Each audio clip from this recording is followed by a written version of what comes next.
Nathalie, why don't you talk about who were some of the women who influenced you growing up? So certainly my grandmother, she is still alive and kicking in France. She's a strong 95 years old, and she, you know, in an era where women were exclusively in the home and running family, and she really was the pillar of the family then.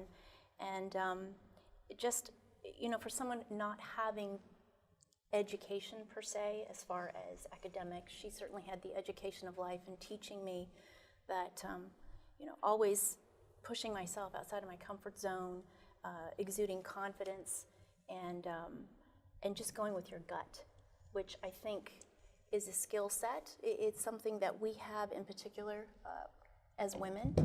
We have a good sense of intuition, and if something doesn't sound right or it doesn't feel right, more than likely it's not right. And she was very, very pivotal in teaching me that type of life lesson. And then, of course, my mother. My mom had me at a very, very young age. She was 17. I was born in France, and you know, that was frowned upon, being born so long ago. And she, in fact, did not get her GED until I was in 7th grade. But she is one of the wisest women I know.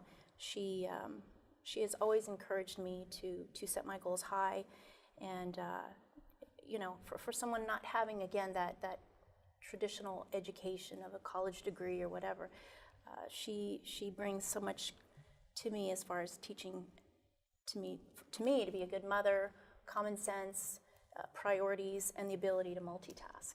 So, I mean, you know, and of course, role models through history, and I was predominantly in male career paths up to now. I was in the military as well.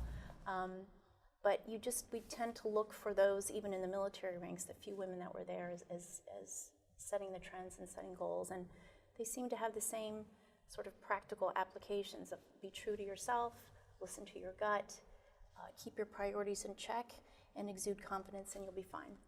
How about you, Debbie?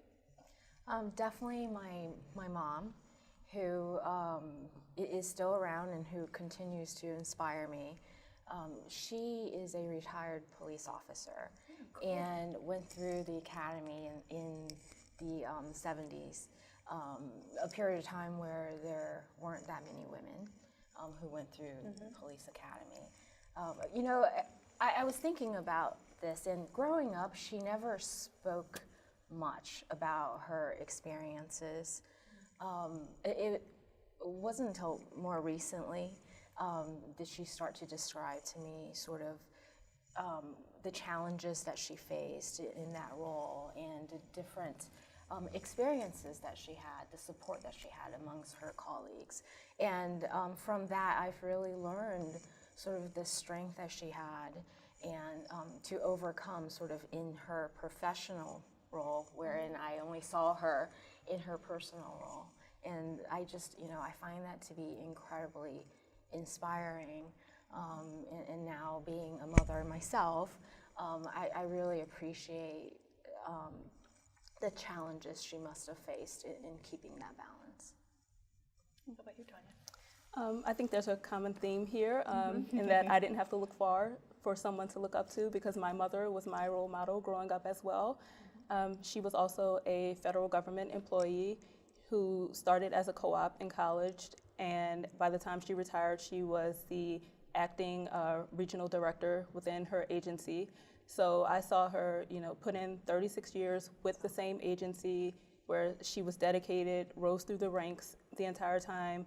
She taught me the importance of time management, as other ladies have said, because, you know, while working, she also made sure that my sister and I made it to soccer practice and volleyball and softball and piano and violin lessons, gymnastics, church youth meeting, like everything. I don't know where she found the hours in the day. She also helped us with our homework when we came home in the evenings. And she was just a wonderful example. As I became older and started to enter the job market, she taught me about dressing for success. She did mock interviews with me. She taught me about financial planning and management. And I mean, even now as an adult in this career and knowing that I was participating on this panel, she sends me an encouraging text in the morning. So she's just always been that person, you know, businesswoman, wife, mother, and, you know, she wears a cape.